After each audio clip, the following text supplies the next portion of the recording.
Hi అండి. నమస్తే. సహజీవనం రెండవ భాగం. నాగార్జున సాగర్ వెళ్ళొచ్చి 4 వారాలవుతుంది. జ్యోత్స్న ఈ 4 వారాల్లో అతని గురించి జ్ఞాపకం చేసుకునే రోజు ఒకటి కూడా లేదేమో. కాలేజీలో క్లాస్‌లో కూర్చున్నప్పుడు లెక్చరర్ పాఠం చెబుతుంటే వింటూనే ఉంటుంది. హఠాత్తుగా కళ్ళ ముందు నుండి లెక్చరర్ మాయమైపోతుంది. అది కాలేజీ అని, తను కూర్చున్నది క్లాస్ రూమ్ అని ఆ ధ్యాసే అంతర్ధానమవుతుంది. నాగార్జున సాగర్‌లో బోట్‌లో కూర్చున్నట్టుగా ఉంటుంది. చెంపకు చెయ్యానించుకుని కూర్చున్న జ్యోత్స్నకి మనోనేత్రంతో చూస్తున్న ఆ దృశ్యం ఎంతసేపు చూసినా విసుగురాదు. ఆ చూడడంలో లీనమైపోయినట్లుగా ఉంటుంది. క్లాస్ అయిపోవడం గాని, తోటి పిల్లలు బిలబిలలాడుతూ బయటకు వెళ్ళడం గాని స్పృహే రాదు. మాధవి గాని, ఆశ గాని వచ్చి భుజం తట్టి ఏమిటోయ్ కలగంటి కలగంటి అన్నట్లు ఆ చూపు, మమ్మల్ని వదిలేసి ఏ లోకాలకి పోయావు అని డబాయిస్తుంటే ఉలిక్కి పడ్డట్టుగా ఈ లోకంలోకి వచ్చే జ్యోత్స్న మధురమైన చిరునవ్వుల కాంతులు వెదజల్లుతున్న ముఖంతో మిమ్మల్ని వదిలి దేవుడు రమ్మన్నా నేను ఎక్కడికి వెళ్ళను సరేనా అనేది. వారాలు గడిచిపోతున్నాయి. జ్యోత్స్నకి ఎందుకో రాను రాను దిగులు కలగసాగింది. తన మనసు ప్రవర్తించే తీరు తనకే నచ్చటం లేదు. కానీ తను అనుకున్న రీతిగా దాన్ని కంట్రోల్ చేయటం కూడా సాధ్యం కావడం లేదు. రాత్రివేళ మంచం మీద పడుకున్నప్పుడు అతను ఆ గదిలో నిలబడ్డట్లే గుర్తుకొస్తాడు. జ్యోత్స్న వెంటనే లేచి కూర్చుంటుంది. అతను నిజంగా ఇప్పుడొస్తే ఎలా ఉంటుంది? తను ఏం చేస్తుంది? ఎలా ప్రవర్తిస్తుంది? జ్యోత్స్నకి ఆలోచించబుద్ధేస్తుంది. అతన్ని చూడగానే బిడియపడుతుందా? అంతులేని ఆనందంతో మాటలు రాని దానిలా మోగబొమ్మ అయిపోతుందా? లేక గుండెల్లో చెలరేగిన భావకల్లోలం అణుచుకుని హుందాగా గంభీరంగా రండి కూర్చోండి అంటుందా? అతను ఎలా ఉంటాడు? తన ప్రవర్తనకి ఎలా ఎదురు సమాధానమిస్తాడు? ఇలాంటి ఆలోచనలు తీయటి ఊహలుగా, దృశ్యాలుగా కళ్ళ ముందు కనిపిస్తుంటే జ్యోత్స్న మంచం మీద కూర్చుని దిండు ఒడిలో పెట్టుకుని 2 చేతులు బొగ్గలకి ఆనించుకుని అలాగే చూస్తూ ఆ దృశ్యాలన్నీ తన కళ్ళ ముందు నిజంగా జరుగుతున్నట్లే గమనిస్తూ కూర్చునేది. ఒక్కోసారి జ్యోత్స్నకి తన మీద తనకే అంతులేని కోపం వచ్చేది. ఏమిటి ఆలోచనలు? చిచి! ఎక్కడో ఎవరో కనిపిస్తే అతని గురించి ఇన్ని ఆలోచనలా? అసలు అతను ఎలాంటివాడో? తాగుబోతేమో, వ్యసనాల పొట్టేమో. పోనీ కనీసం అదైనా తెలిసిపోతే బావుండును. అప్పుడు ఈ ఊహలు తనని ఇలా వేధించవు. అతన్ని గురించి ఆలోచించిన కొద్దీ జ్యోత్స్నకి ఎందుకో అతను అలాంటి వాడు కాదనిపిస్తుంది. ఎన్నోసార్లు తనకి మొదటి చూపులో నచ్చిన వాళ్ళు మంచివాళ్లే అయ్యారు. నచ్చని వాళ్ళు నచ్చకుండా ప్రవర్తనలో ఏదో లోపంతో అలా దూరంగానే ఉంచాలి అన్నట్లు ఉండిపోయారు. సాధారణంగా జ్యోత్స్న అంచనా ఎప్పుడూ తప్పదు. ఎవరైనా వ్యక్తిని ప్రప్రథమంగా చూడగానే జ్యోత్స్నకి చిత్రమైన నమ్మకం కలుగుతుంది. ఆ వ్యక్తి మాటల్లో, చూపుల్లో, నడకలో, కూర్చోవడంలో నచ్చడమా నచ్చకపోవడమా అనేది నిర్ణయించబడుతుంది. అది ఆలోచన కాదు, ఫీలింగ్. మనసులో నుంచి ఆలోచన శక్తితో ప్రమేయం లేకుండా జరిగిపోతుంది. జ్యోత్స్నకి ఊరు పేరు తెలియని అతని పట్ల తన మనసు చూపుతున్న ఉత్సాహం చూసి తనలో తానే దిగులు పడసాగింది. నాకేమైనా పిచ్చి పట్టిందా? ఏమిటి అసందర్భపు ఆలోచనలు? ఎవరైనా వింటే నవ్విపోతారు. అసలు ఒక ఆడపిల్ల పరాయి వ్యక్తిని గురించి ఇలా ఆలోచించొచ్చా? ఇది మానసిక వ్యభిచారం కాదా? జ్యోత్స్న తనను తానే ఇలా తీవ్రంగా విమర్శించుకోవడం కూడా నచ్చలేదు. నేను ఏం తప్పు చేశాను? ఇదివరలో ఎవరి పట్ల ఇలాంటి అభిమానం ఏర్పడలేదు. ఇదివరకు ఒకరిని ఆరాధిస్తే ఇతన్ని చూడగానే అది మర్చిపోయి ఇతన్ని గురించి ఆలోచిస్తే అది నిలకడలేనితనం అవుతుంది. నాకు బుద్ధి తెలిసిన తర్వాత పరిచయం చేసుకోవాలని, సన్నిహితం అవ్వాలని అనిపించిన వ్యక్తి ఇతను ఒక్కడే. అతను మళ్ళీ నా కంటికి కనిపించకపోవచ్చు. నేనెవరో అతనికి, అతను ఎవరో నాకు తెలియకపోవచ్చుగాక. నాలో ఏర్పడిన ఇష్టం కొన్నాళ్లకు అదే క్రమంగా అంతరించిపోవచ్చు. ఒక వ్యక్తి ఎవరైనా మనకు నచ్చితే వాళ్ళని గురించి పదే పదే తలుచుకుంటాం. అందులో తప్పేమీ లేదు. మాధవ్కి క్రికెట్ ప్లేయర్స్ ఇద్దరంటే పడి చచ్చేటంత ఇష్టం. వాళ్ళ ఫోటోలు దాచుకుంటుంది. వాటిని ముద్దు పెట్టుకుంటుంది. వాళ్ళ ఫోటో ఎదురుగా పెట్టుకుని ఉదయం లేవగానే గుడ్ మార్నింగ్ చెప్పిగానే పక్క వాళ్ళ వైపు చూడదు. రాత్రివేళ పడుకునేటప్పుడు గుడ్ నైట్ చెబుతుంది. అదొక ఆరాధనా భావం. పెళ్లి కాని పిల్లల మనసులు శృతి చేసిన వీణల్లా ఉంటాయి. ఆ వీణలు గాలికే మోగినట్లుగా వీళ్ళ మనసులు ఏ కాస్త అనుభూతి లాంటిది కలిగినా స్పందిస్తాయి. ఆ మనసులకి బాధ్యతల పగ్గాలుండవు. సంతోషం అనే సూర్యకాంతిలో కళకళలాడే పువ్వుల్లా ఉంటారు. ఆ వయసే అలాంటిదేమో. సినిమా హీరోల్లో ఒక్కొక్కరికి ఒక్కొక్కరంటే ఇష్టం. వాళ్ళు నటించిన సినిమాలు రాగానే మొట్టమొదటి ఆట చూసి తీరాల్సిందే. ఆ సినిమా చూసిన తరువాత దాన్ని గురించిన తర్జన భర్జనలు అయిపోగానే ఆ సంగతే మర్చిపోతారు. పక్క మంచం మీద పడుకున్న మాధవి పెద్దగా ఆవులించి చిటిక వేసి చదువుతున్న పుస్తకం మోసి పక్కన పెట్టి ఎదురుగా ఉన్న ఫోటోలను వేళ్లతో తాకి గుడ్ నైట్ డియర్ అని పెదవులకి ఆ వేళ్లు ఆనించుకుని ముద్దు పెట్టుకుంది. లైట్ తీయబోతున్నదల్లా ఆగి పక్కన మంచం మీద దిండు ఒడిలో పెట్టుకుని శూన్యంలోకి చూస్తూ బొమ్మలో ఉన్న జ్యోత్స్నను ఏమిటో ఫోజు ఇంక నిద్రపోలేదా అంటూ పలకరించింది. ఈ లోకంలోకి వచ్చిన జ్యోత్స్న లేదు అన్నట్లు తల తిప్పింది. మాధవి మంచం మీద నుంచి లేచొచ్చి జ్యోత్స్న మంచం మీద కూర్చుని జ్యోత్స్న గడ్డం పట్టి తన వైపు తిప్పుకుంటూ నిద్రెందుకు పోలేదు అంది. రావడం లేదు. ఎందుకు రావడం లేదు? ఏమో. నేను చెప్పనా? చెప్పమన్నట్టు చూసింది. రాకుమారుడు రానియటం లేదు. అవతలకి భుజాల పట్టి అవతలికి తోసింది. మాధవి కావాలనే వెళ్ళకిలా పడింది. జ్యోత్స్న వైపు క్రీగంట చూసింది. తరువాత పైకప్పు వైపు చూస్తూ ఏ you are a beautiful lover అంటూ కూనిరాగం మొదలుపెట్టింది. జ్యోత్స్న వెంటనే మాధవి మీదకి వంగి చేత్తో గట్టిగా నోరు మూసేస్తూ కోపంగా ఆ బాటను ఎందుకలా కూని చేస్తావు అంది. ఎంతో కష్టం మీద మాధవి జ్యోత్స్న చేతిలో నుంచి నోరుని విడిపించుకోగలిగింది. ఎందుకంత కోపం? ఇష్టమైన దాన్ని ఎవరైనా వికృతంగా మార్చేస్తే కోపం రాదా? ఓ, అయితే నీకు ఆ పాట చాలా ఇష్టం అన్నమాట. చిట్టి తల్లి, ఆ పాట ఇష్టమా? ఆ పాట వినిపించినతనా? ఇలాంటి పరాచికాలంటేనే నాకు అసహ్యం. నోరు మూసుకుని వెళ్ళిపడుకో అంది కోపంగా. జ్యోత్స్న తీవ్రంగా అన్న ఆ తీరుకి మాధవి ముఖం చిన్నబుచ్చుకుంది. ఎందుకంత కోపం? ఇప్పుడు ఏం చేశాను నేను? నువ్వు చిరాగ్గా ఉన్నావని నాకు తెలియదులే. మాధవి లేచి వెళ్ళి తన మంచం మీద అటువైపు తిరిగి ముఖం పెట్టుకుని పడుకుంది. జ్యోత్స్న ఒక్క నిమిషం దిండుకు ఆనుకుని చేరగిలబడ్డట్టు కూర్చుంది. పక్కకి తల తిప్పి చూసింది. మాధవి కదల్లేదు. తను ఎక్కువగా కసిరింది. ఈ మధ్య ఎందుకంత సులభంగా చిరాకు పడుతుంది? జ్యోత్స్న చిరాకు పడుతుంది అని అందరూ కామెంట్స్ చేస్తున్నారు. మొన్నైతే ఆశ, నువ్వు నవ్వుతూ మాట్లాడితేనే మేం కూడా మాట్లాడతాం, నీకు మేము అవసరం లేకపోతే మాకు నీ అవసరం కూడా ఉండదు అని కొండ పగలగొట్టినట్టు చెప్పేసింది. మాధవికి నిజంగా కష్టం వేసిందా ఏమిటి? పిలిచింది. మాధవి పలకలేదు. జ్యోత్స్న లేచి వెళ్ళి మాధవి భుజాలు పట్టి బలవంతంగా తన వైపు తిప్పింది. మాధవి కళ్ళు గట్టిగా మూసుకుంది. మధు, నిజంగా కోపం వచ్చిందా? కసిరితే ఎవరికైనా కోపం వస్తుంది. నేనేమి గాంధీగారిని కాదుగా. కళ్ళు మూసుకునే అంది. సారీ మేడం అనునయంగా అంది. మాధవి కళ్ళు తెరిచి చూసింది. జ్యోత్స్న ముఖం నిజంగా బాధపడుతున్నట్టుగానే ఉంది. మాధవి అంది, చూడు, మనసులో ఏదైనా బాధ ఉంటే స్నేహితులతో పంచుకోవాలి, ఒంటరిగా దిగమింగకూడదట అని చెప్పారు. ఎవరు? స్నేహపురాణంలో. నువ్వు చాలా మారిపోయావు జ్యోత్స్న. నీకేమైందో మాకెవ్వరికీ అర్థం కావడం లేదు. ఇదివరకులా మాతో కలవడం లేదు. మౌనంగా ఉండిపోతున్నావు. మేమే ఎవరైనా గట్టిగా కల్పించుకుని పలకరించబోతే కసురుకుంటున్నావు. అలాగా? నాకు తెలియదు. I'm sorry Madhu. సారీ చెప్పి మన స్నేహాన్ని కించపరచకు. చూడు, మన చదువు అయిపోతుంది. చివరి రోజుల్లో ఉన్నాం. ఈ 4 నెలలు మనం ప్రతిరోజు ప్రతి క్షణం చిరస్మరణీయంగా ఉండేటట్లుగా ఉందాం అని మనం చేసుకున్న నిర్ణయం నువ్వు పూర్తిగా మర్చిపోయావు, అవునా? లేదు, నేను మర్చిపోలేదు. గబగబా తల తిప్పుతూ అంది. నీ మనసులో బాధ ఏమిటో చెప్పు. ఏం లేదు. నువ్వు నిజం చెప్పడం లేదు. నిజం చెబుతున్నాను. నీ స్నేహితురాల్ని నువ్వు మోసం చేయలేవే. జ్యోత్స్న మాట్లాడలేదు. ఆ అబ్బాయి గురించేనా ఆలోచన? జ్యోత్స్న కళ్ళు కిందకి వాలాయి. తెలియని వాళ్ళని గురించి అన్ని ఆలోచనలు పెట్టుకోవడం వివేకం కాదే జ్యోత్స్న. నాకు తెలుసు మధు. అందుకే అతనెవరో తెలుసుకోవాలని తహతహలాడుతున్నాను. అతని గురించి తెలుసుకుని అతను మంచివాడు కాడని, అతనంటే నచ్చని గుణాలు చాలా ఉన్నాయని గ్రహిస్తే గాని ఈ బాధ పోదంటావు, అవునా? జ్యోత్స్న తల ఊపింది. మధు, నా ఆలోచనలు నాకే భయం వేస్తున్నాయి. నాకేమైనా పిచ్చి పట్టిందా అనిపిస్తుంది.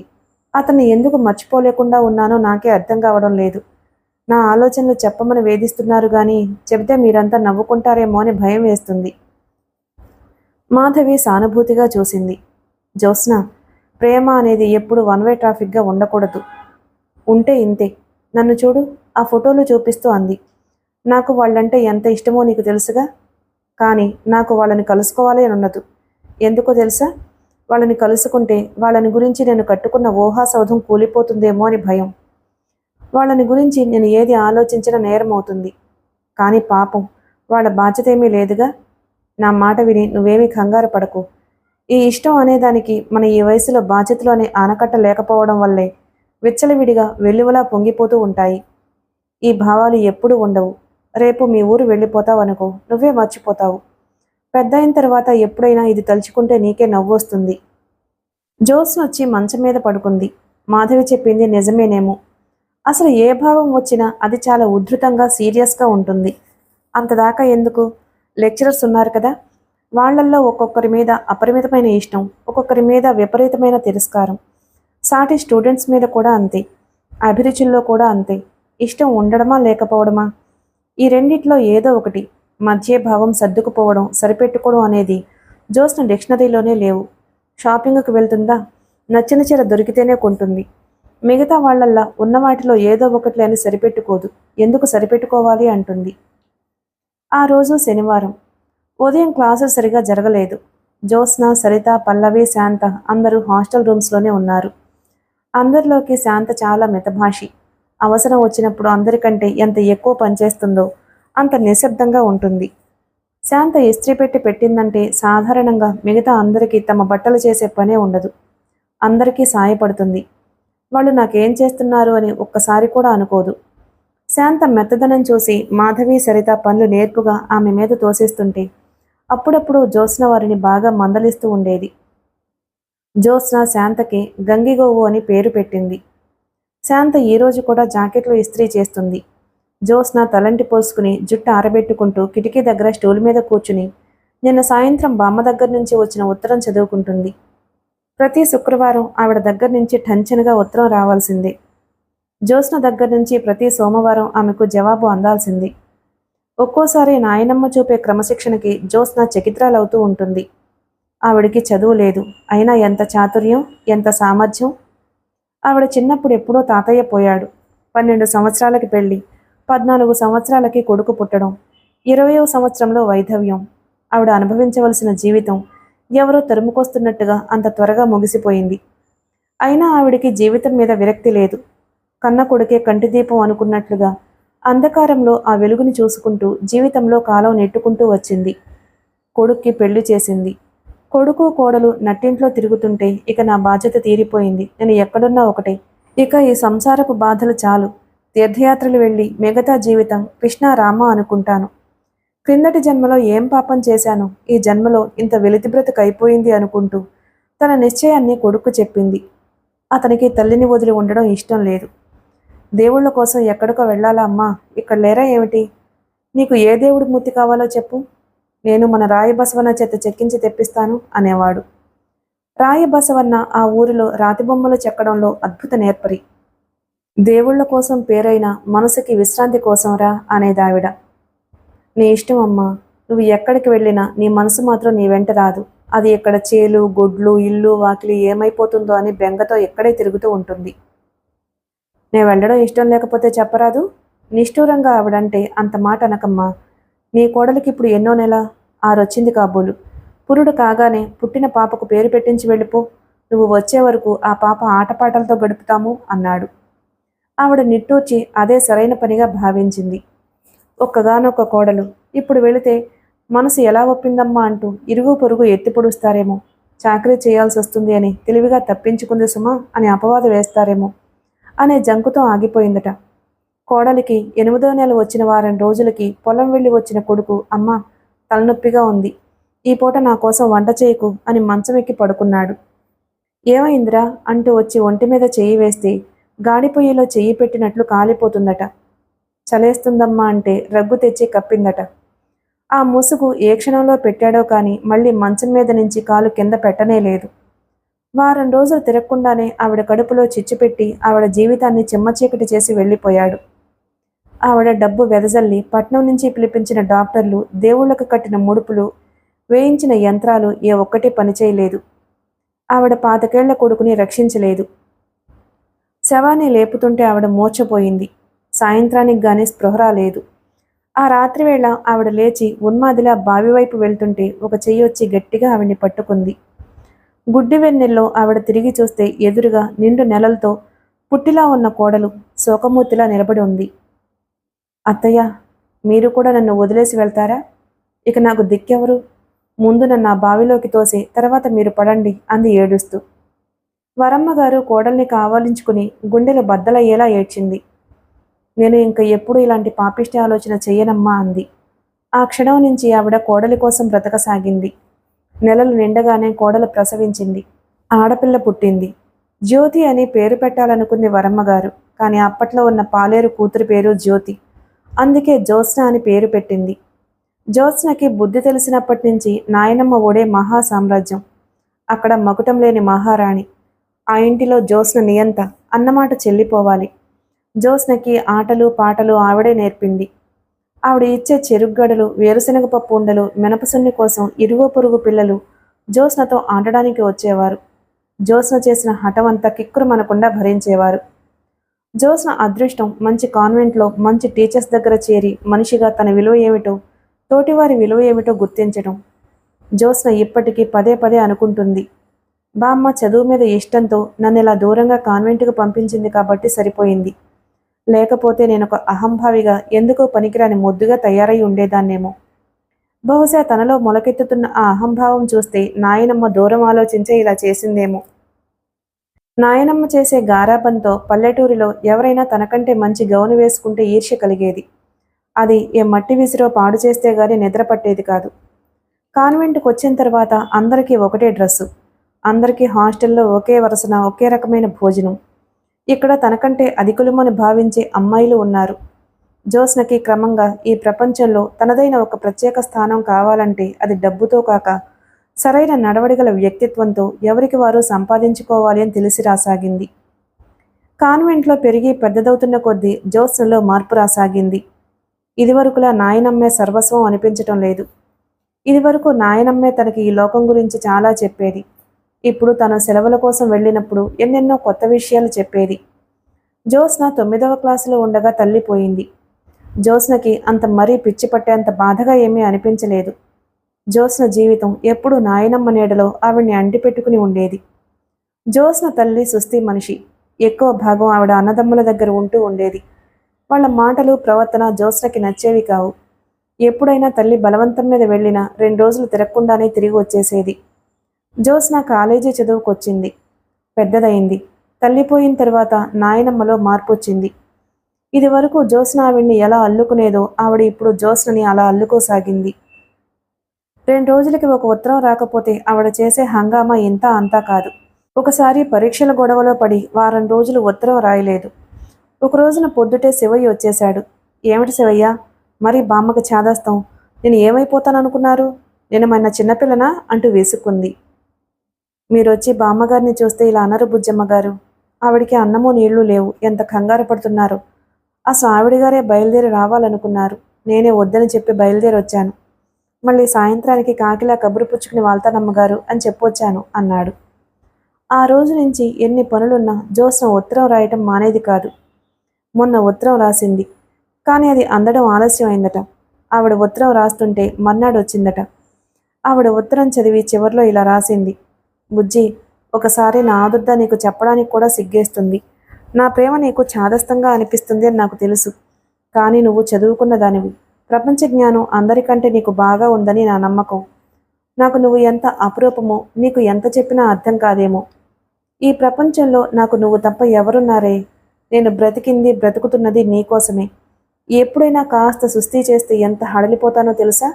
అయ్యో, జ్యోత్స్నకి పెళ్లి కూడా చేయలేదు. నేను లేకపోతే అది ఎంత ఒంటరిదైపోతుందో అనుకుంటాను. నా జీవితానికి ఉన్న ఒకే ఒక బాధ్యత నీ పెళ్లి. అది ఎంత త్వరగా ముగిస్తే నాకు అంత సంతోషం. బుజ్జి, నీకు బాగా చదవాలనుందని నాకు తెలుసు. నువ్వు చదువుకోవాలనే నా ఉద్దేశం కూడా. కానీ ఒక విషయం ఆలోచించు. ఎంత చదివినా ఆడపిల్ల పెళ్లి చేసుకోక తప్పదు. నది ఎటు ప్రవహించినా చివరికి వెళ్ళి సముద్రంలో ఐక్యమైనట్టుగా స్త్రీ గాని పురుషుడు గాని ఎన్ని చదువులు చదివినా ఏ వృత్తి చేపట్టినా చివరికి పెళ్లి అనే మజిలీ చేరుకోక తప్పదు. ఇదంతా ఎందుకంటే నీకు త్వరలో పెళ్లి చేయాలని నా సంకల్పం. నిన్ను పెళ్లి కూతురిగా చూడకుండా చచ్చిపోతానేమో అని నా భయం. నువ్వు పెళ్లి చేసుకుని ఎంతైనా చదువుకో. నీకు పిల్లలు పుడతారేమో బాదరబంది అని అనుకోకు, నేను పెంచుతాను. ఇల్లు సంసారం చిరాకు అని భావించకు. నీకు ఆ బాధలేవి ఉండవు. నీకు రాబోయే భర్తను ఇల్లరికం తెచ్చుకుంటాను కాబట్టి నువ్వు పెళ్లి అంటే ఎలాంటి విముఖత్వము చూపించొద్దు. చాలామంది ఆడపిల్లల్లా పెళ్ళైపోగానే నీ జీవితం ఏమీ మారిపోదు. నువ్వు ఎప్పట్లాగే ఉందువు గాని నా చేత నీ జీవితంలోకి, తద్వారా నా జీవితంలోకి కాస్త సందడొస్తుంది అంతే. పరీక్షలు దగ్గరకొస్తున్నట్టున్నాయి. అందరూ బాగా చదువుకోమని హెచ్చరిస్తారు. నేను అంత మరీ ఎక్కువ చదవొద్దు అంటాను. నువ్వు పరీక్షలని మరీ అంత జీవిత పణం అన్నట్టు తీసుకోవడం నాకు నచ్చలేదు. రాత్రిళ్ళు ఎక్కువసేపు మేల్కోవద్దు. సెలవులు ఎప్పుడొస్తాయా అని ఎదురు చూస్తున్నానే బుజ్జి. ఆశీస్సులతో బామ్మ. జ్యోత్స్న ఆ ఉత్తరాన్ని 1కి 10 సార్లు చదివింది. ఈవిడికి చదువు రాకపోతేనే ఎంత సంస్కారం. జీవిత పాఠాలు అందరికంటే బాగా చదివింది. చదవడం కాదు, ప్రాక్టికల్గా కళ్ళతో చూసింది. జ్యోత్స్నకి నాయనమ్మంటే విపరీతమైన అభిమానమే కాదు, అమితమైన గర్వం కూడా. చిన్నప్పుడే భర్త పోయినా ఆవిడ ప్రవర్తనలో రవంత కళంకం లేదు.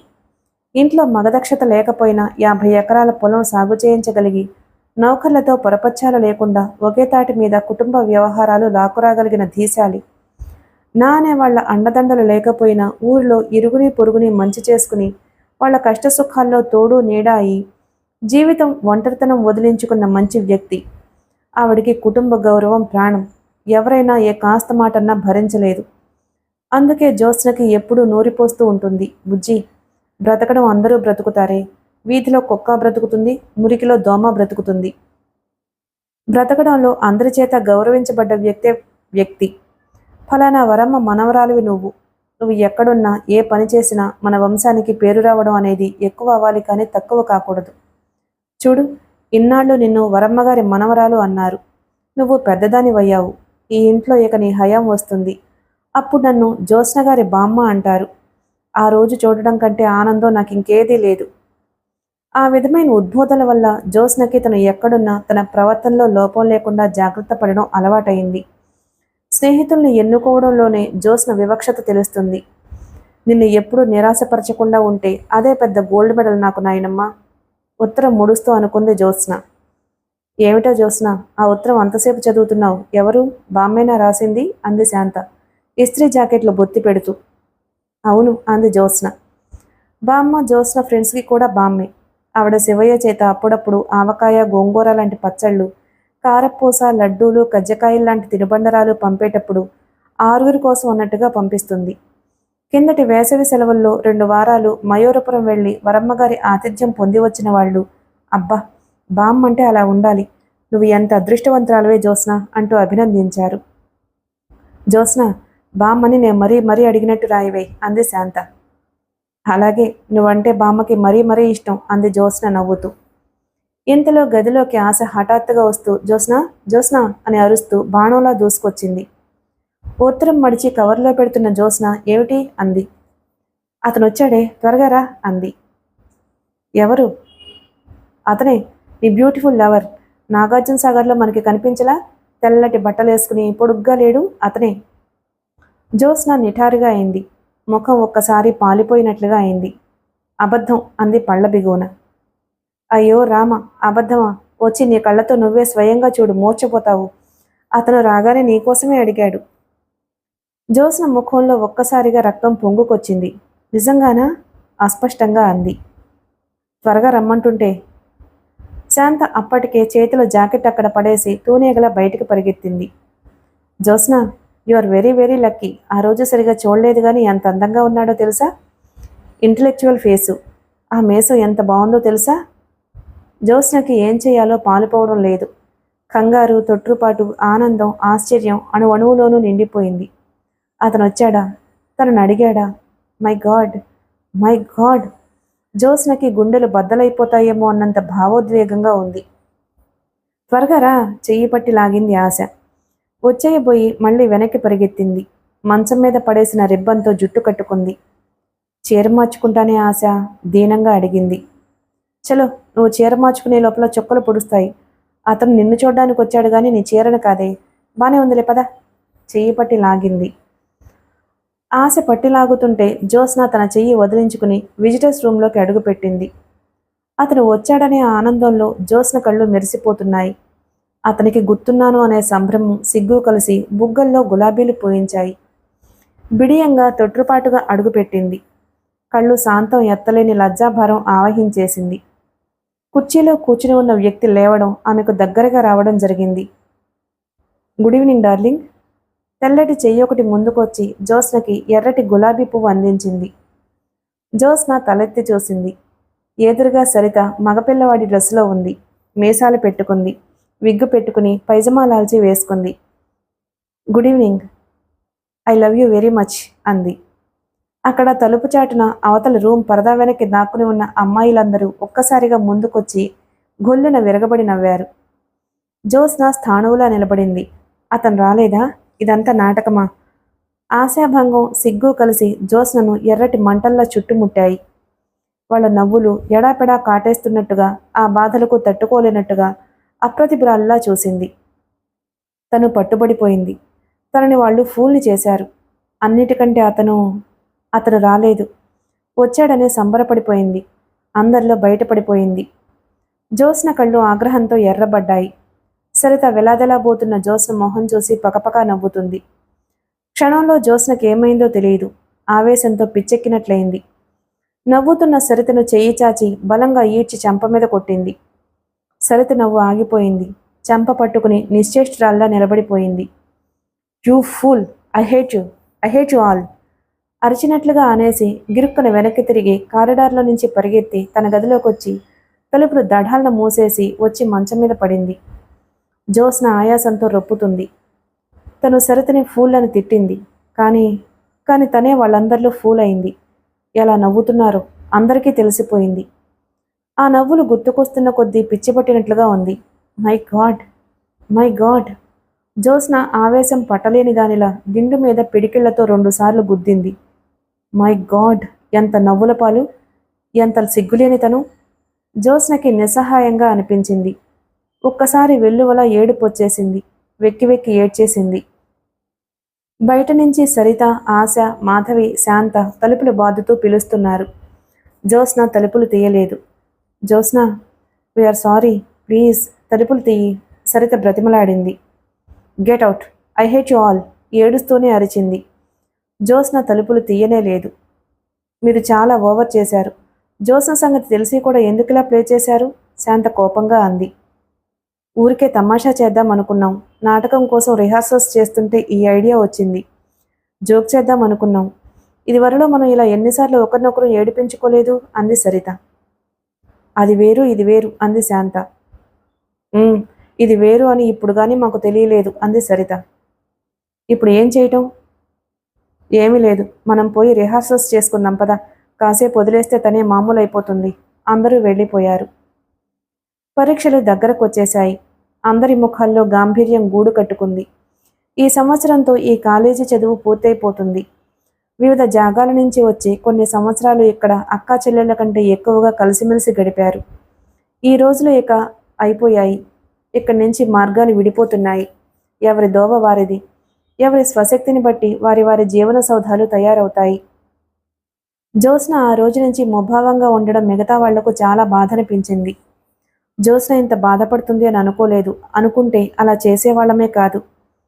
తను కూడా మన జోక్ పంచుకుని హాయిగా నవ్వేస్తుంది అని ఆశించాం అంది సరిత. మీరు చాలా ఓవర్ చేశారు అంది శాంత. అందరూ జ్యోత్స్నకి స్నేహితులైన శాంతకి ఇంకాస్త అభిమానం ఎక్కువ. ఆల్ రైట్, మనం చేసిన తప్పు మనం సరిదిద్దుకుంటే పోలేదు అంది పల్లవి. ఎలా? అతను ఎవరో ఎక్కడుంటాడో తెలుసుకుని జ్యోత్స్నకి చెప్పేస్తే సరిపోలే? కానీ అదెలా సాధ్యమే అంది సరిత. మనం తలుచుకుంటే సాధ్యం కానిదేముందే. రేపు మాధవి బావ చక్రపాణి వస్తాడుగా, అతన్ని కాస్త ఎంక్వైరీ చేసి పెట్టమని అడుగుదాం. అతను ఇంజనీరింగ్ కాలేజీ అని చెబితే ఎలాగో ఆరా తీస్తాడు, మనకు అడ్రస్ తెస్తాడు. వెరీ గుడ్, బ్యూటిఫుల్ ఐడియా అంది సరిత. మర్నాడు చక్రపాణి వచ్చాడు. అతడు మాధవికి మేనత్త కొడుకు, కాబోయే భర్త కూడా. న్యూ సైన్స్ కాలేజీలో బీఎస్సీ చదువుతున్నాడు. ప్రతి ఆదివారం మాధవిని చూడ్డానికి వస్తాడు. అతను వచ్చినప్పుడల్లా మాధవి కోసం గేటు బయట గంట కాపలా కాస్తూ వేచి చూడాలి. ఈరోజు అదేం అదృష్టమో గాని అతను వచ్చేసరికి మాధవి రెడీ అయ్యి ఎదురు చూస్తుంది. బావా వచ్చావా? ఉదయం నుంచి నేనే కాదు, నా ఫ్రెండ్స్ అంతా నీకోసం ఎదురు చూస్తున్నారు సుమా అంది. చక్రపాణికి మాధవి ఫ్రెండ్స్ అంతా తెలుసు. మాధవి వాళ్ళని వదిలి రమ్మంటే కొన ఊపిరి ఉన్న మనిషిలా వస్తుందని కూడా తెలుసు. వాళ్ళకి కూడా ఆదివారం మాధవిని వదలడం ఇష్టం ఉండదు. నిజం చెప్పాలంటే చక్రపాణికి మాధవి స్నేహితురాళ్లలో ఒక్క జ్యోత్స్న అంటే కాస్త గౌరవం కానీ మిగతా అందరంటే కోపం, పల్లవి అంటే హడలు. అందుకే మాధవి నా ఫ్రెండ్స్ అంతా నీకోసం ఎదురు చూస్తున్నారు సుమా అంటే అతనేమీ ఆనందంతో ఉక్కిరిబిక్కిరవలేదు. ఎందుకట? ఏమిటి విశేషం అంటూ ఆరా తీశాడు. మాధవి చెప్పలేదు. చెబుతానుగా, ఒక్క నిమిషం ఉండు అంటూ లోపలికి పరిగెత్తింది. మాధవి లోపలికి వెళ్ళగానే చక్రపాణి జేబులో డబ్బులు తడుముకున్నాడు. కొంపదీసి ఈ సైన్యమంతా మాధవితో బయలుదేరారు కదా, జేబులో 15 రూపాయల కంటే ఎక్కువ లేవు అనుకున్నాడు. ఇంతలో మాధవి బిరబిరా రానే వచ్చింది. మాధవి వెనక బిలబిలా మిగతా వాళ్ళు వచ్చారు. వాళ్లలో జ్యోత్స్న మాత్రం లేదు. నమస్కారం చక్రి గారు, బాగున్నారా? పల్లవి పలకరించింది. చక్రపాణి విష్ చేసి ముఖం గంటు పెట్టుకున్నాడు. ఎవరైనా అతన్ని చక్రి అని పిలిస్తే మహామంట, పాణి అంటే సంతోషం. పల్లవి తనకి మిస్టర్ చక్కిలం అని పేరు పెట్టిందని ఒకసారి విరగబడి నవ్వుతూ చెబుతుంటే అతను ముఖం మార్చుకుని చూశాడు. చక్కిలమా? నా పేరుని అంత ఖూనీ చేస్తుందా? ఆవిడికి నేను 1,00,000 పేర్లు పెట్టగలను అంటూ ఆవేశపడ్డాడు. అసలు చక్రపాణి ముఖం ఎప్పుడూ దుమదుమలాడుతున్నట్టుగా చిరాగ్గానే ఉంటుంది. అతనికి ఊరికే నవ్వేవాళ్ళంటే చెప్పలేనంత చిరాకు. పళ్ళు నోట్లో దాచుకోలేరా, ఎప్పుడు ఇకిలిస్తారు అరిచాడు. అతని స్వభావానికి పూర్తిగా విరుద్ధం మాధవి. ఎప్పుడు ఏ మాట చెప్పినా హాహా అంటూ నవ్వుతూనే ఉంటుంది. వీరిద్దరూ పెళ్లి చేసుకుంటే మాధవి నవ్వడం మానేస్తుందా, లేక మిస్టర్ చక్కిలో నవ్వడం నేర్చుకుంటాడా అనే అంశం మీద సరిత, ఆశ, జ్యోత్స్న పెద్ద పెద్ద పందాలే కట్టుకున్నారు. నమస్కారం చక్రి గారు అని పల్లవి అనగానే బావపెట్టిన మోహం చూసి మాధవి కొంగు చాటు చేసుకుని నవ్వింది. మీతో చిన్న పనుందండి అంది పల్లవి. చెప్పండి సీరియస్గా చూస్తూ అడిగాడు. ఇక్కడ చెప్పడం అవదు. ఆ విషయం తెలపడానికి కాస్త ఏకాంతం కావాలి. అలా ఏదైనా హోటల్కి వెళ్దామా? చక్రపాణి అప్రయత్నంగా జేబు తడుముకున్నాడు. హోటల్కా? అమ్మో, ఈ జనాభా తెగ తినేస్తే మగ మహారాజయ్య ఉండి బిల్లు తనివ్వకపోతే ఎలా? చక్రపాణికి ఏ క్షణంలో అయినా జరగబోయేది ఊహించి ముందే జాగ్రత్త పడడం బాగా అలవాటు. అబ్బే, హోటల్కి ఎందుకండి, ఊర్లో బాగా కలరా ఉంది. ఏ పార్కులో అయినా ఏ చెట్టు కిందైనా కూర్చుందాం అన్నాడు. పల్లవి ఆశ వైపు చూసింది. ఆశ భుజాలు ఎగరేసింది. సరే పదండి అంది పల్లవి. అందరూ బస్సులో ఎక్కి ఒక పార్కు దగ్గర దిగారు. వాళ్ళు 5గురు, తను ఒక్కడు. ముందు నడుద్దామా అంటే తను ఇంజన్లా, వాళ్ళు పెట్టెలా అన్నట్టు చిరాకేసింది. వారితో కలిసి నడుద్దామంటే ఇష్టం లేదు. పోనీ వెనకగా నడుద్దామా అంటే చిచ్చి, వాళ్ళకి బాడీగార్డ్లా ఉంటాను అనుకున్నాడు. ఈ మాధవికి అస్సలు బుద్ధి లేదు, వీళ్ళందరూ ఎందుకు, ఆ పనేదో తనే చెప్పి చేయొచ్చుగా అనుకున్నాడు. వీళ్ళు ఊరికే నడుస్తారా? నవ్వులు, జోకులు. వీధిని పోయేవారంతా ఇటే చూస్తున్నారు. అలా ఎదుటివారిని ఆకర్షించే ప్రయత్నాలంటే అతనికి చాలా కోపం. చివరికి ఎలాగైతేనే పార్కుకు చేరుకున్నారు. అక్కడికి రాగానే సరిత వేరుశెనక్కాయలమ్మే అతన్ని పిలిచింది. చక్రపాణి మొహమాటానికి తనే డబ్బులిచ్చాడు. అందరూ తలా 2, 4 అలా ఇష్టం వచ్చినట్టు తీసుకున్నారు. 6 రూపాయలు అయింది. అమ్మో, వేరుశెనగ పప్పులే 6 రూపాయలు తినేశారు. హోటల్కి వెళ్తే ఇంకేమైనా ఉందా? వీళ్ళు తినే తిండికి నా ఒంటి మీద ఉన్న ప్యాంటు షర్టు ఆ హోటల్ ప్రొపరేటర్కి తాకట్టు పెట్టి రావాలి అని మనసులోనే గుండెలు బాదుకున్నాడు. తను చాలా జాగ్రత్తమంతుడు కాబట్టి లేకపోతేనా అని కూడా అనుకున్నాడు. పచ్చగడ్డిలో కూర్చుని వేరుశెనగ పప్పులు అలవోకగా తింటూ పల్లవి తమకు వచ్చిన బాధ చెబుతుంటే శ్రద్ధగా విన్న చక్రపాణి, సరిత చివర్లో మీకు పుణ్యం ఉంటుంది, మీరు ఎలాగైనా సరే అతని ఆచూకీ తీసి పెడుదురు అని అడుగుతుంటే ఎన్నడూ ఎరగనంతగా ఒళ్ళు మండిపోయింది. ఏమిటి, ఎక్స్కర్షన్కి నాగార్జున సాగర్ వెళ్తే ఎవడో స్టూడెంట్ కనిపించాడు. వాడు జ్యోత్స్నకి బాగున్నాడా? వాడు ఎవడో ఎక్కడుంటాడో తను వాకపు చెయ్యాలా? తనకింకా పని పాట ఏదీ లేదన్నమాట. చక్రపాణికి ఆ క్షణంలో వాళ్ళు తింటున్న వేరుశెనగ పొట్లాలు గభాలు లాక్కుని అందరి నెత్తి మీద ఒక్కొక్క మొట్టికాయ వేయాలనిపించింది. ఇది పెద్ద సంగతి. దీనికోసం ఇంత దూరం నడిచి రావడమా? 6 రూపాయలు వేరుశెనగ పప్పులకి తను ఖర్చు పెట్టడమా? చక్రపాణికి చాలా చిరాకు వచ్చింది. బావగారు ప్లీజ్, మీరు ఈ విషయంలో తప్పకుండా మాకు సాయం చేసి పెట్టాలి అంది ఆశ.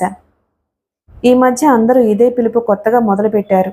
మాధవి బావ అంటుంది అని వాళ్ళంతా బావగారు అంటారు. నేనెలా ఎంక్వైరీ చేయగలను? అతని ఊరు పేరు తెలియదాయే.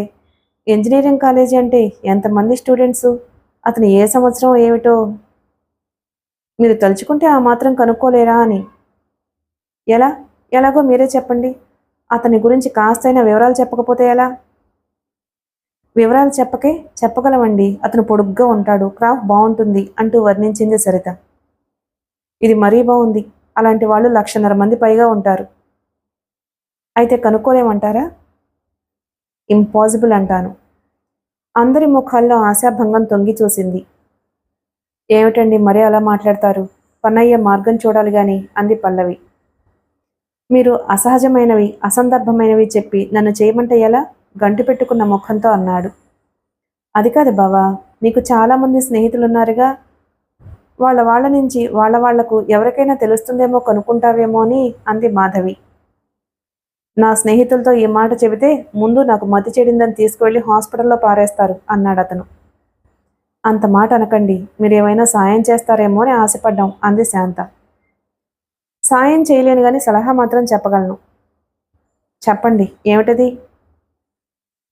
మీ జ్యోత్స్నకి ఈ ఆలోచన మానేయమన్నానని చెప్పండి.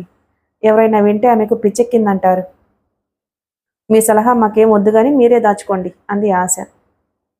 ఇంకెందుకే, పదండి పోదాం అంది పల్లవి. అందరూ లేచారు. మాధవి కూడా వాళ్లతో వెళ్ళిపోతుంది. అదేమిటి, నాతో రావా అన్నాడు. మాధవి వెనక్కి వచ్చింది. తగ్గు స్వరంతో తీవ్రంగా అంది. నువ్వు ఈ కాస్త సాయం చేయకుండా నా స్నేహితుల ముందు నా పరువు తీశావు. వాళ్ళు నిన్ను చేతకాని వాడివి అనుకుంటారు. నేనేం చేయను? నువ్వేమీ చేయనవసరం లేదు. ఆలోచిస్తాను, ప్రయత్నిస్తానులేండి అంటే సరిపోయేది. ఈ రోజుల్లో మగపిల్లల్ని ఆడపిల్లలు అడిగితే సముద్రంలో దూకమన్నా దూకుతారు. నువ్వు ఉన్నావు, ఎందుకు? దేనికి పనికిరావు. కట్టసీ కోసమైనా అనలేదు. నేను చచ్చినా ఇంక నీతో రానే రాను. నీకు నాకు సంబంధం లేదు అనేసి మాధవి వెనక్కి తిరిగి పరిగెత్తి వాళ్లతో కలిసిపోయింది. చక్రపాణికి చెప్పలేనంత కోపం వచ్చింది. ₹6 వేరుశనగ పప్పులు మింగి దండగ పెట్టింది కాక పైనుంచి ఎదురుతారని అంటున్నారు. వాళ్ళకి మతిపోయిన పనులు చేస్తున్నది కాక తనని కూడా మతిలేనివాడిగా ప్రవర్తించమంటున్నారు. కాకపోతే పో, నాకేం బాధలేదులే విసురుగా అనుకుని పక్కకి తిరిగి అక్కడి నుంచి వెళ్ళిపోయాడు. కాస్తంత దూరం వెళ్ళిన తరువాత వెనక్కి తిరిగి చూశాడు. అతను ఆశించినట్లు మాధవి తన కోసం చూడలేదు, వెళ్ళిపోతూనే ఉంది. అతనికి జంకు కలిగింది. మాధవి నిజంగానే కోపం తెచ్చుకుందా ఏమిటి? మాధవికి కోపం వస్తే తను అస్సలు భరించలేడు. సరిత ఆలోచించసాగింది. జ్యోత్స్న మన ప్రియమిత్రురాలు. ఈ పాటి సాయం చేయలేకపోతే మనం ఇంకెందుకు అనిపిస్తుంది. ఏం చేద్దాం అంది ఆశ. ఇంకేం చేస్తాం? మన జ్యోత్స్న లాంటి బంగారు తల్లిని తెలుసుకుని పరిచయం చేసుకుని ప్రశంసలు పొందే అదృష్టం అతను ఎవరికో లేదు. అది అతని కర్మ అనుకుని వదిలేద్దాం. కాదే, మనం తలుచుకున్నది ఏది వదలం. ఇదెందుకు వదలాలి? సరిత ఆలోచించసాగింది. అటూ ఇటూ తిరుగుతున్నదల్లా హఠాత్తుగా ఆగిపోయింది. ఐ విల్ క్యాచ్ హిమ్ అంది ఉత్సాహంగా. ఎలాగే? ఇలా రండి. సరిత ఒక చిన్న రాయిని తీసి అది పట్టుకుని లాన్లోంచి యువతలకొచ్చి మట్టిలో కూర్చుంది. మిగతా అందరూ సరిత చుట్టూ కూర్చున్నారు. సరిత చేతిలో ఉన్న ఆ చిన్న రాయితో మట్టిలో రాసింది, ఏ యువర్ యు బ్యూటిఫుల్ లవర్. ఏమిట ఈ రాతలు అంది పల్లవి. ఎవరికైనా డబ్బిచ్చి ఈ వాక్యాలు ఇంజనీరింగ్ కాలేజీ గోడ మీద రాయిస్తాను, అతనికి తెలిసిపోతుంది. వెరీ గుడ్, కరెక్ట్ ఐడియా అంది మాధవి. ఏమైనా చిక్కుల్లో పడతామేమోనే అంది శాంత. నాన్సెన్స్, మనం రాయించినట్లు ఎవరికి తెలుస్తుందేమిటి అంది సరిత. సోమవారం నాడు సరిత, మాధవి, పల్లవి కాలేజీ ఎగ్గొట్టి పనిగట్టుకుని వెళ్ళి చూశారు. వచ్చిపోయేవారిని ఆకర్షిస్తూ అందంగా రాసున్నాయి అక్షరాలు. స్టూడెంట్స్ అందరూ అవి చూసి వెళ్తున్నారు. రేపొచ్చి చూద్దాం రెస్పాన్స్ ఎలా ఉంటుందో అంది పల్లవి. మర్నాడు హుషారుగా ఆతృతగా వెళ్లారు. ఆ గోడవైపు చూడగానే వాళ్ళ మతులు పోయాయి. ఆ వాక్యాల కింద దాదాపు 50 సంతకాలు వివిధ రకాల జవాబులతో ఉన్నాయి. I will be here Ashok. నీకోసం పబ్లిక్ గార్డెన్స్లో జూబ్లీ హాల్ దగ్గర రేపు 4 గంటలకు వెయిట్ చేస్తాను. Ramana. Hello, I love you. Come to my house Ranganath. నా ఫోన్ నెంబర్. ప్లీజ్ రింగ్ చెయ్యి. శ్రీధర్. ఇలా ఎన్నెన్నో రకాల జవాబులు ఎంతమందో రాశారు. మై గాడ్, పల్లవి తలపట్టుకుంది. What a terrible response. Saritha కళ్ళు పెద్దవి చేస్తూ అంది. రండి రండి, ఇంకా ఎక్కువసేపు మనం ఎక్కడే నిలబడితే మనమే అనుకోగలరు వాళ్ళు. మాధవి భయంగా చూస్తూ తొందర చేసింది. వాళ్ళు తిరిగి రాగానే ఆశ ఏమైంది అంటూ ఆతృతగా అడిగింది. మా మతులు పోయాయి అంది సరిత. ఇక ఈ ప్రయత్నం మానేయడం మంచిది అంది Saritha. Poor Jyotsna. We can't help her అంది పల్లవి. అందరికీ చాలా విచారం కలిగింది. మిగిలిన కథ తరువాయి భాగంలో విందాం. Please like and subscribe my channel. Thank you.